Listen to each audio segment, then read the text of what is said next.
Roll for Crit is made possible thanks to the support of viewers like you and our patrons on our Patreon page. You can become a patron for just $1 a month at patreon.com/rollforcrit.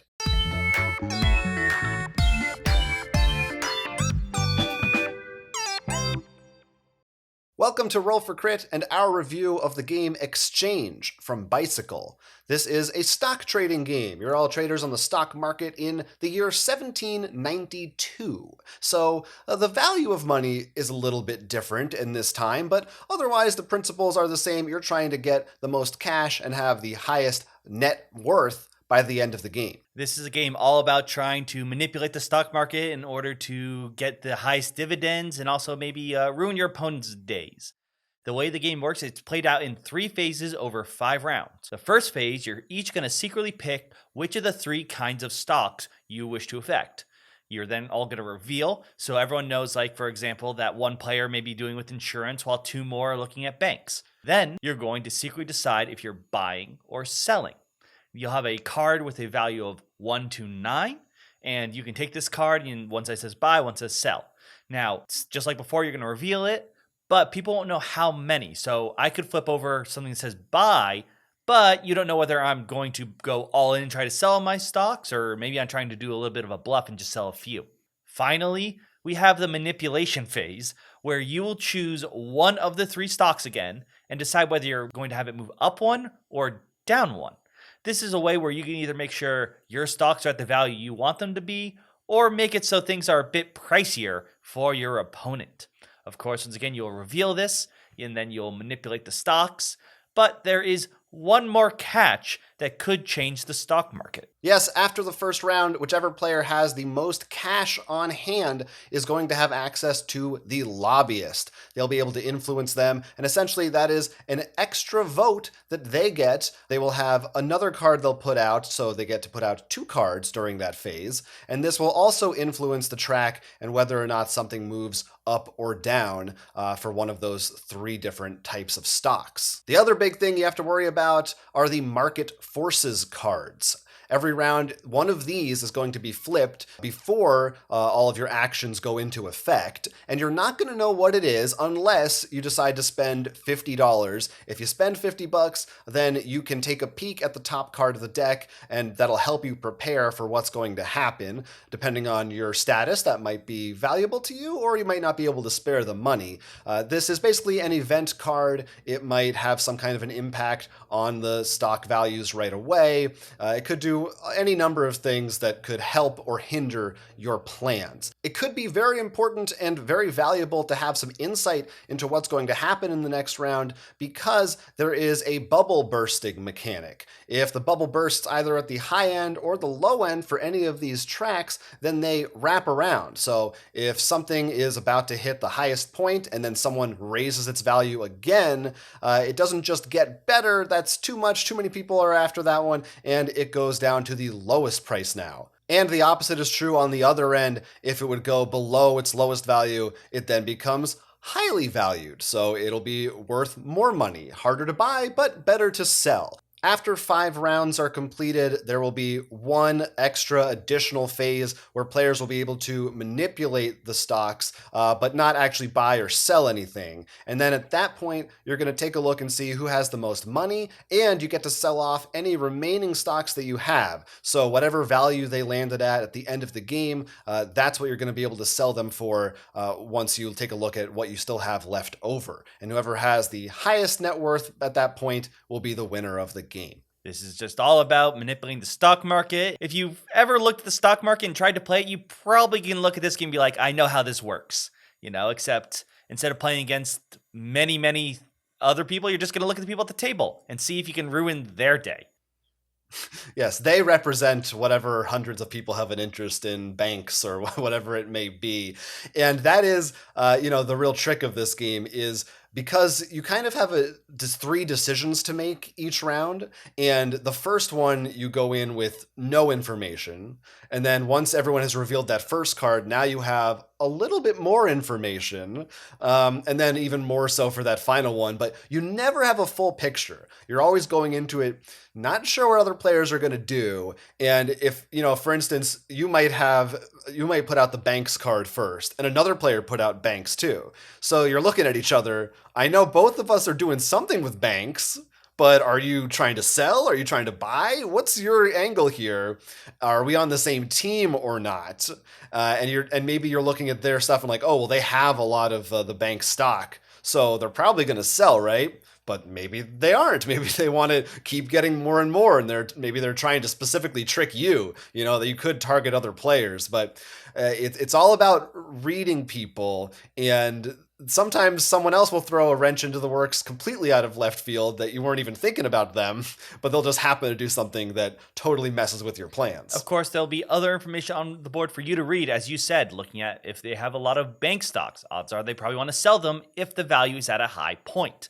Now, the other challenge thing is, even if you're on, let's say, the same team, and you're both trying to sell those stocks, if both of you decide to increase bank and that might burst the bubble, then you've ruined your chances, because you still have to sell the stock at the end of the round. You can't take it back. So you have to be careful there too, to make sure, like, we both want at the highest point, but if we both go up, or you might burst the bubble depending on where it's located on the track. So there's also really trying to be careful about manipulating around the bubble, because the truth is, if you master when to pop the bubble in your favor, that's really going to help you get far ahead. If you're able to just inch it over so it's at the lowest value, and when you want to buy, then you're going to buy a lot of great stocks. Yeah, that really is like one of the key points of this game, that whole bubble thing, and the thing that makes it so it can make it so suspenseful and exciting, and sometimes for me just baffling, and I don't know what's going on. Is like you said, I get so terrified thinking, well, I know I want this to go higher, but I think they also want it to go higher, so I should make it go lower because I'm afraid they're going to burst it. And then they end up both actually making it go lower, and now I ended up making it even worse for myself. And you can psych yourself out trying to figure all these things out. You can do like a million calculations in your head. Well, if they're going to do this, then that means I'm going to do this, but then they're going to do this because I'm going to do that.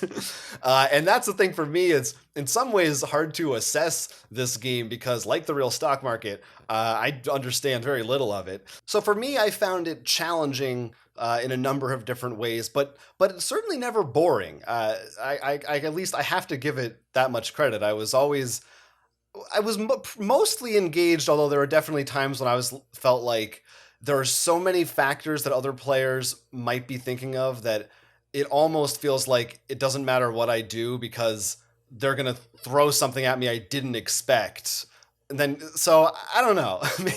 What did you think about that process overall? The numbers weren't troubling for me. I got the idea. I knew like what I wanted to do and how to do it. It was just trying to figure out times when is it better to focus on yourself, for example. Like, this is the time I really want to raise this thing versus to attack opponents. Because sometimes, for example, sure, it'd be great to buy it at the $10 mark. But, I'd probably be fine buying at 20, hell, maybe 30. And so maybe this is the time where I try to really hurt you more, because once again, if I wrap it around for you, it's going to hurt. And that way also, it's like, I'm fine if you attack me, for example, like if you raise the value to 20, going back to the example I said before. But like, let's say this is the time I really want to sell. I'm like, I really want the high number. I can't let them wrap it around. So that's really the challenge, is trying to read that. And then the event deck comes in, you're like, I wasn't planning for that. Yeah, I always felt like when other people were looking at that, I was like, man, they're doing to do so much better than me because they know what's coming, and I'm like, I just can't spare $50 right now. Because that was another thing I think we found, and this may change as when you play the game more times and everyone's more experienced with it. But there's not much in the way of a catch-up mechanic, and it's a fairly quick game. But it seems like if you're kind of low on cash by like round 3. There's not much of a way for you to really come back from it. We ran into some king-making situations, which is a bummer. That definitely was a big issue. I mean, the biggest catch-up mechanic, I would say, because it happened to me, was I had one amazing round, and the next round, because I don't even think they meant to, someone actually forced me to, because I just sold a bunch of stock, to buy at the high stock too, pretty much negating everything I did that last round. So it was less of a clever strategy or like mechanic that helped other people stay up with me. It was more of just dumb luck. Yeah, I guess for a lack of a better. I mean, it's like the stock market.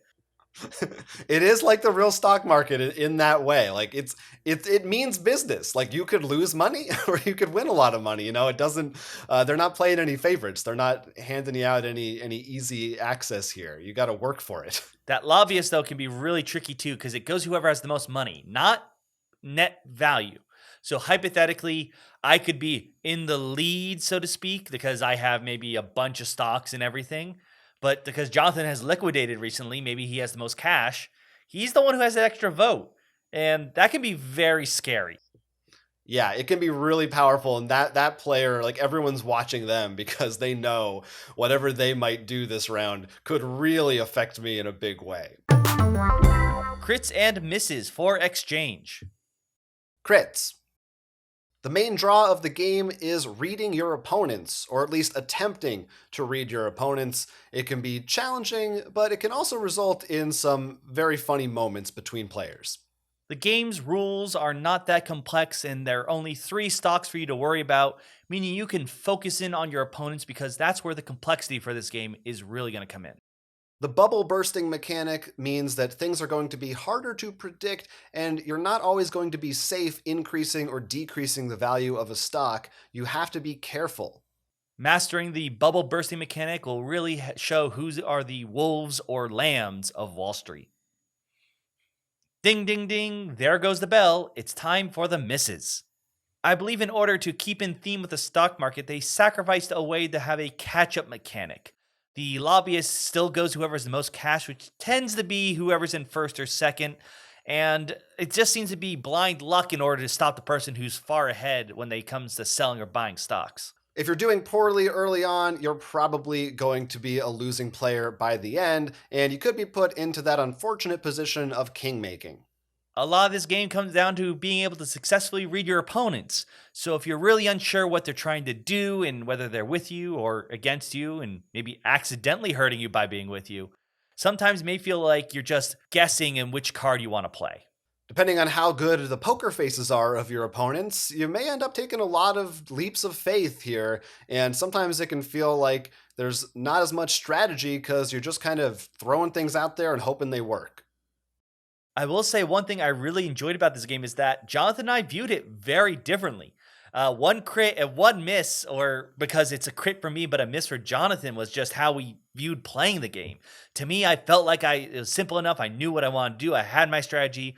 While you, Jonathan, said that you were having a trouble like reading people and knowing what to do. And as you can say from the last crit, you were pretty much just throwing it to the wind and hoping it comes out in your favor. Yeah, I think that, a lot of times in games, it comes up where one of the things you don't always love as much is anything that has sort of a negotiation element or like kind of a socially, working with other players to determine values of things.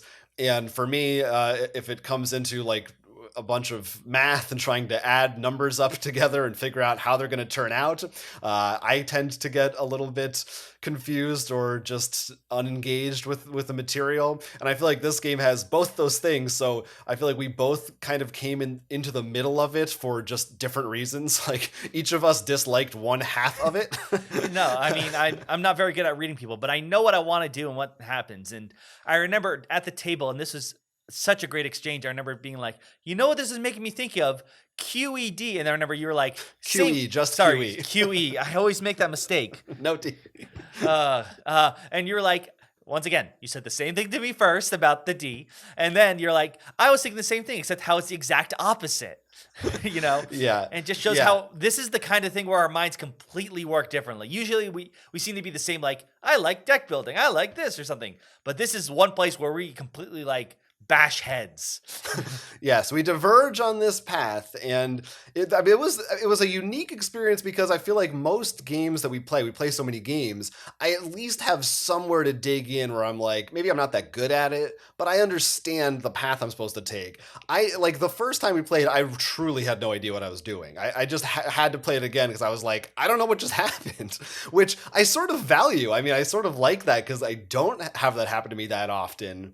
But it's while it's not ultimately one that I really like that much, maybe there's a kind of person who this will strike that right balance for. And it is a pretty quick game. It doesn't overstay its welcome, I don't think. So you might want to give it a shot. But for me, while I enjoyed my time with it just for the experience of it, I don't know that I really like it that much as a game. I think if you're not someone who's very scared of math, this will worry you because it is a lot of adding and subtracting. Which is not to say, by the way, that it's like you're not like doing long division and trigonometry, but a lot of it is predicting like, all right, if I sell this at $20 per thing, and I can make this much back.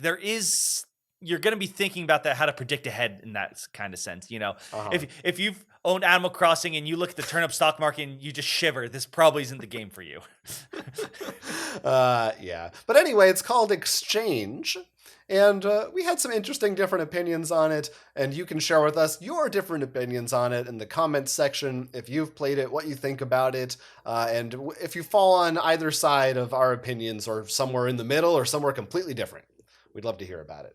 Until then being next time we see you, of course, this was Roll for Crit. I'm Jonathan. And I'm Will. And as Jonathan said, this is Roll for Crit. I did say it. Get an inspiration token by supporting us on Patreon and liking and subscribing to this channel. If you support us on Patreon, you'll get access to our audio expansion podcast. It's so good.